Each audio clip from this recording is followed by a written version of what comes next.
80,000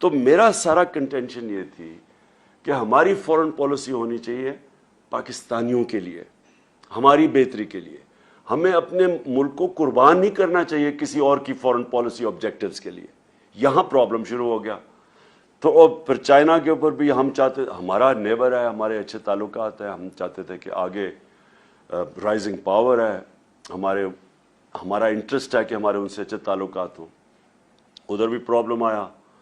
اور پھر روس میں جب انویٹیشن ملا تو اب ہم کیوں چاہ رہے تھے، ہمارا تو بڑی پہلے سے کوشش ہو رہی تھی کہ رشیا ہمارے ساتھ تعلقات اچھے ہو، کیونکہ کولڈ وار کے بعد ہمارے، اور جو ہم نے امریکہ کا ساتھ دیا سوویٹس کے اگینسٹ افغانستان میں، تو ہمارے تو تعلقات کبھی بھی ٹھیک نہیں تھے. تو یہ پہلی دفعہ ہم نے کوشش کی، کیونکہ ہمیں بڑا فائدہ ہے خاص طور پہ گیس کا آگے، اور ہماری پہلے سے حکومتیں یہ گیس پائپ لائن کی بات کر رہی تھیں، اور یہاں گیس ختم ہوتی جا رہی ہے. اور دوسرا پھر ہم نے گندم امپورٹ کرنی تھی ان سے، اور وہاں ہم نے ان سے طے کیا کہ تیل 30% کم قیمت پہ ہمیں تیل مل رہا تھا. تو ہم نے ان سے نیگوشیٹ کرنا تھا اپنے لوگوں کی بہتری کے لیے. ہندوستان نے نیگوشیٹ کیا اور سستا تیل منگوا رہا ہے روس سے، جبکہ ہندوستان کی اسٹریٹجک الائنس ہے امریکہ کے ساتھ. تو اس کے اوپر وہ ناراض ہو گئے. اور پھر جب بیسز کی بات آئی کہ جی افغانستان آپ جب ایویکویٹ کیا ہے تو ہم آگے جو بیسز ہوں، ہم یہاں سے اگر کوئی ٹیررزم افغانستان میں تو کنڈکٹ کیا جائے، بالکل ان ایکسیپٹیبل ہے. ہم پہلے 80,000 لوگ مروا بیٹھے، کسی نے اپریشیٹ نہیں کیا، بلکہ افغانستان کو کئی ان کے پولیٹیشنز نے بلیم کیا کہ پاکستان کی وجہ سے ہم افغانستان میں کامیاب نہیں ہوئے.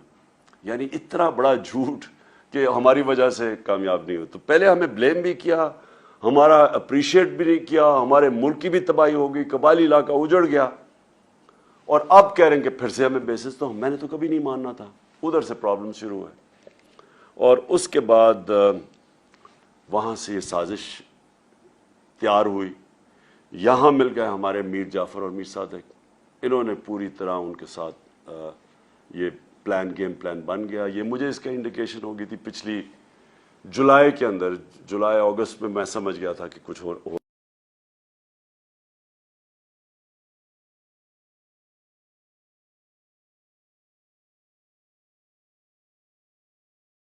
یہاں مل گئے ہمارے میر جعفر اور میر صادق.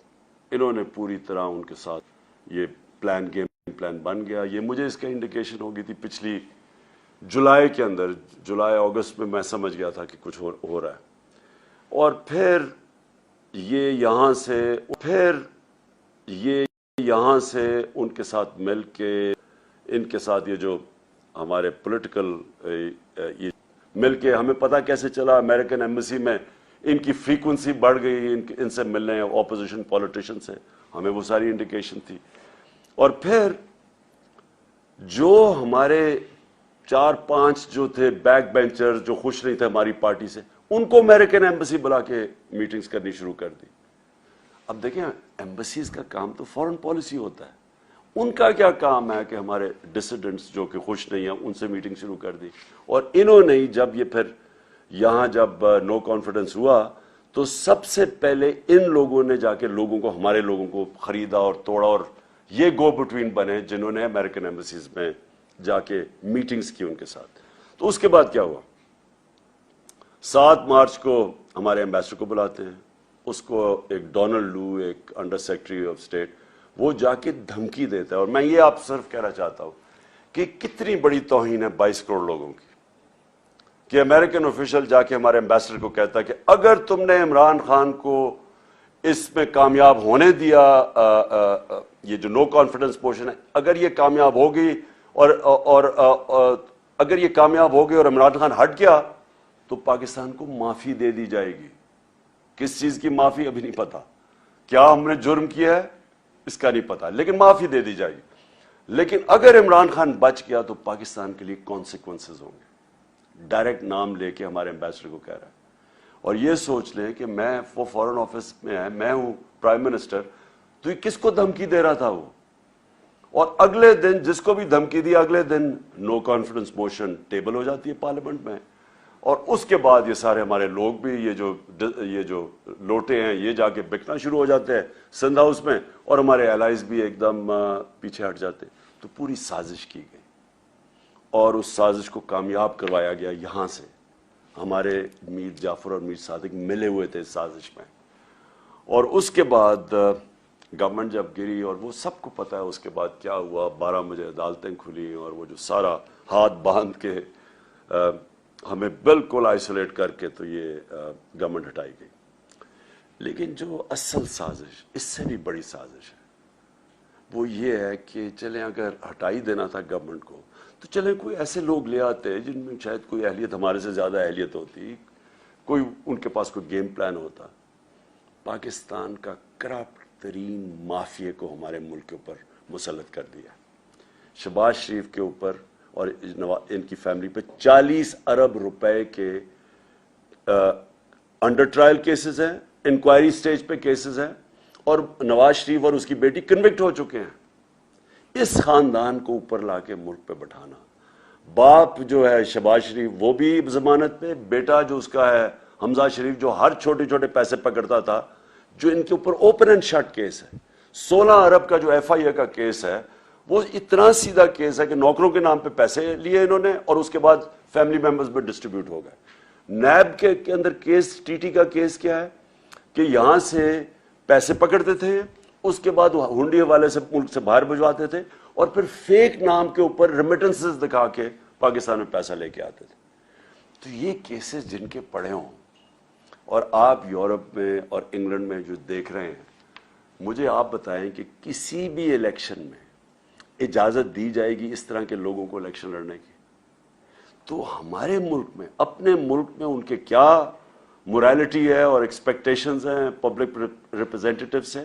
ہمارے ملک میں پرائم منسٹر مسلط کر دیا ایک کرپٹ ترین آدمی، اور اس کے ساتھ سارا ایک کرپٹ ترین ٹولہ جو انٹیریئر منسٹر ہے، امیجن کرو جس کے نیچے انٹیریئر منسٹری ہے، ان کا اپنا وزیر نون لیگ کا کہتا ہے اس نے 18 قتل کیے ہوئے ہیں۔ ان لوگوں کو ہمارے اوپر بٹھایا، میں سمجھتا ہوں کہ یہ اس سے بھی بڑی سازش ہے۔ آپ نے اگر ملک کو تباہ کرنا ہے تو چوروں کو ملک کے اوپر بٹھا دیں، آپ نے ایک فیکٹری کو تباہ کرنا ہے تو ایک کرپٹ آدمی کو فیکٹری کا مینیجر بنا دیں، فیکٹری بند ہو جائے گی آپ کی۔ تو ملک جس کے 22 کروڑ کا ملک، اس کے اوپر ان لوگوں کو بٹھانا، میں سمجھتا ہوں کہ یہ صرف یہی نہیں کہ ہمارے خلاف سازش ہے ملک کی فیوچر کے لیے، بٹ یہ توہین بھی ہے ہماری۔ اور اس لیے مجھے بڑی خوشی ہوئی کہ جس طرح آپ سب نے نکل کے پروٹیسٹ کیا اور بتایا یہ ان ایکسیپٹیبل ہے، میں اس لیے آپ کو خاص طور پہ آج خراج تحسین پیش کرتا ہوں۔ میں اوورسیز پاکستانیز کو اس لیے ویلیو کرتا ہوں کیونکہ میں اتنی دیر اوورسیز پاکستانی رہا ہوں۔ میں اپنے 18-20 سال کرکٹ کھیلتا تھا تو باہر ہی ہوتا تھا پاکستان کے، اور میری انٹریکشن، اور میں اپنے ایک یعنی میں پاکستانی بھی تھا اور اوورسیز پاکستانی بھی تھا۔ دیکھیں جو اوورسیز پاکستانی ہیں نا، ان کے اندر 2 بڑی امپورٹنٹ کوالٹیز ہیں۔ ایک اسپیشلی یورپ اور انگلینڈ کے اندر آپ نے ڈیموکریٹک سسٹمز کو فنکشن ہوتے دیکھا، آپ نے اداروں کو چلتے دیکھا۔ آپ سب سے زیادہ سمجھتے ہیں کہ یہ جو پاکستان میں ہوا ہے اس سے زیادہ ظلم کسی قوم سے نہیں ہو سکتا کہ پہلے سازش کر کے ایک الیکٹڈ گورنمنٹ گراؤ، اور اچھا وہ گورنمنٹ گراؤ جس نے پاکستان جب سنبھالا تھا تو بینکرپٹ تھا، سب سے بڑا بیرونی خسارہ تھا پاکستان کا، جس کو کرنٹ اکاؤنٹ ڈیفیسٹ کہتے ہیں۔ کبھی پاکستان کی تاریخ میں اتنا بڑا بیرونی خسارہ نہیں ملا تھا، اور اس ملک کو جو بینکرپٹ ملک تھا، جدھر ہمارے پاس ڈالرز ہی نہیں تھے، اور یعنی میرے لیے اتنا وہ شرمندگی کا وقت تھا کہ مجھے جا کے باہر کے ملکوں سے پیسے مانگنے پڑے کیونکہ ہم بالکل بینکرپٹ تھے، ہاتھ پھیلانے پڑے، اور شرم آتی تھی کہ لوگوں سے ہم پیسے مانگ رہے ہیں کیونکہ ہمارے پاس تو ریزروز ہی ختم ہو گیا تھا، ہمارے پاس تو 2 ہفتے کی امپورٹس کے لیے پیسہ ہی نہیں تھا، ہم ڈیفالٹ کرتے جا رہے تھے۔ تو وہ ملک ہمیں جب ملا، اور مجھے بڑا فخر ہے کہ اس کے باوجود کہ ہمارے دوسرے سال پہ کرونا نے ہٹ کیا پاکستان کو، کرونا وائرس نے، اور آپ کو سب کو پتہ ہے انگلینڈ میں، یورپ میں کیا اس کا امپیکٹ پڑا ہے۔ آپ یہ سمجھیں کہ یہ ہمیں باتیں کرتے ہیں اہلیت کی، کہ پاکستان وہ ملک تھا جس دنیا میں ریکگنائز ہوتا ہے کہ سب سے بہترین طریقے سے ہم نے کورونا کو مینج کیا. ہم نے اپنی اکانومی بچائی, اپنے غریب لوگ بچائے, اور پھر لوگوں کو کورونا سے بچایا. آپ یہ سوچیں کہ ہمارے ٹوٹل 31,000 لوگ بدقسمتی سے جو کورونا کے اندر گئے. ہندوستان میں جو لیٹسٹ ان کی اب جو فگرز, ریوائز فگرز آ رہی ہیں, 50 لاکھ سے اوپر لوگ ان کے مرے. 50 لاکھ سے اوپر, 50 لاکھ سے کوئی یعنی 55 لاکھ تک ان کے لوگ مرے, جو لیٹسٹ فگرز ابھی آ رہی ہیں. اسی دور, اور ان کی اکانومی 7% گرو کر رہی تھی, -7 پہ چلی گئی. ہماری اکانومی تھی 0.2% پہ, اور ہم نے جس طرح کرونا ہینڈل کیا, ہماری تیسرے سال میں 5.6% گروتھ ریٹ تھی جو IMF نے لے کے آئے. تو 0.2 سے اوپر اکانومی بھی بچی, ہم نے اپنی انڈسٹری کو بوسٹ دیا, ہماری ریکارڈ ایکسپورٹس تھی, ہماری ریکارڈ ریمیٹنسز آپ کی وجہ سے, کیونکہ ہم نے کوشش پوری کی کہ اوورسیز پاکستانیوں کو انکریج کریں کہ بینکنگ چینل سے. 31 ارب ڈالر کی پاکستان میں ریمیٹنسز آئیں, جو ریکارڈ ہے. ہمارا جو ڈیجیٹل روشن ڈیجیٹل پاکستان تھا, اس سے آپ نے اس کے ذریعے اٹریکٹ کیا ہم نے پیسے. ہماری ٹیکس کلیکشن پاکستان کی تاریخ کی ریکارڈ تھی. ہماری جو 5 فصلیں تھیں, اور خاص طور پر جو 4 بڑی فصلیں, اس میں پاکستان کی تاریخ میں ریکارڈ پروڈکشن ہوئی, سب سے زیادہ پیداوار ہوئی, کیونکہ ہم نے کسانوں کی مدد کی, ان کو ٹھیک ٹائم میں پیسے دیے, ان کو صحیح قیمت لگائی اپنی فصلوں کی. کبھی اتنا پیسہ ہمارے کسانوں کے پاس نہیں کیا جو 60% پاکستان ہے. اور ہماری جو انڈسٹری جو کارپوریٹ پروفٹس تھے وہ ریکارڈ ہوئے. یعنی ملک کو تب انہوں نے ہماری گورنمنٹ گرائی جب اصل میں ملک سارا IMF کہہ رہا ہے سسٹینیبل گروتھ کے اوپر چلا گیا تھا. یہ بھی سازش تھی.